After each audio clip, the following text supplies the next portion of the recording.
ဒီအမှားလေးတစ်ခုကြောင့်မိုးရွာစမှာတင်တင့်ချန်တွေကကြက်တွေအကုန်ကုန်သွားနိုင်ပါတယ်။မိုးဦးစရာသီအကူအပြောင်းကာလဟာမွေးမြူရေးခြံတွေမှာစိုးထိုင်းစာရုတ်တရက်တက်လာတာအပူအေးမမျှတတာနဲ့လေဝင်လေထွက်ညံ့ဖြစ်တာတွေကြောင့်ကြက်တွေရဲ့ကိုယ်ခံအားကျဆင်းပြီးယောဂအဖြစ်များဆုံးအချိန်ဖြစ်ပါတယ်။ဒီကာလမှာအဓိကသတိထားရမယ့်ကြက်ယောဂကြီးတွေနဲ့ကာကွယ်ရမယ့်နည်းလမ်းတွေကိုအောက်ပါအတိုင်းမျှဝေပေးလိုက်ပါတယ်။မိုးဦးစမှာအဖြစ်များဆုံးကြက်ယောဂများ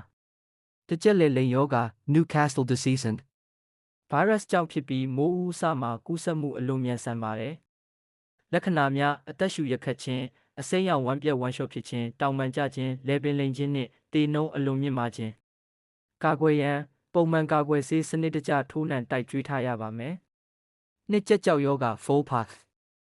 မိုးရွာစမှာခြင်နဲ့မှတ်တွေပေါက်ဖွားမှုမြန်ဆန်လာတာကြောင့်သွေးဆုပ်ပိုးမွှားတွေကတဆင့်ကူးစက်တတ်ပါတယ်။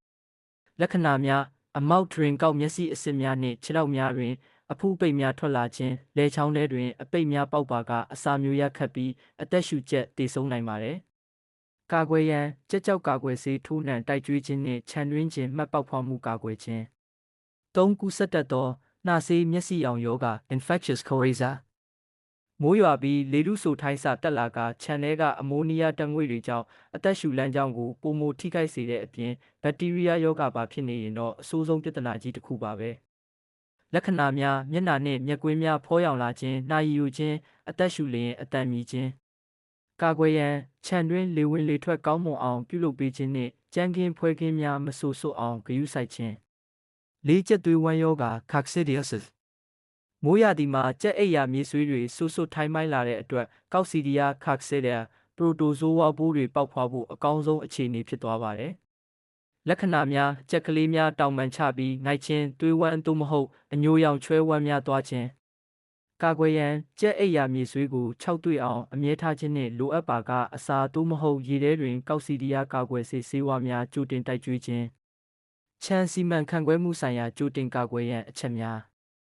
မိုးဦးစမှာယောဂပိုးတွေခြံထဲမဝင်အောင်နဲ့ကြက်တွေကိုခံအားကောင်းနေအောင်အောက်ပါအခြေခံချက်တွေကိုအထူးဂရုစိုက်ပေးရပါမယ်။ဇီဝလုံခြုံရေးမြင့်တင်ပါခြံဝင်းအတွင်းအပြင်ကိုပိုးသက်ဆေးပုံမှန်ဖြန်းပေးပါပြင်ပလူနှင့်တခြားတိရစ္ဆာန်များဝင်ထွက်မှုကိုကန့်သတ်ပါဗီတာမင်နှင့်အားဆေးကျွေးပါရာသီဥတုအကူပြောင်းစိတ်ဖိစီးမှုလျော့ကျစေရန်ဗီတာမင်စီနှင့်ဓာတ်စားများကိုရေတွင်ရောစပ်ပြီး3ရက်မှ5ရက်ခန့်ကြိုတင်တိုက်ကျွေးပါ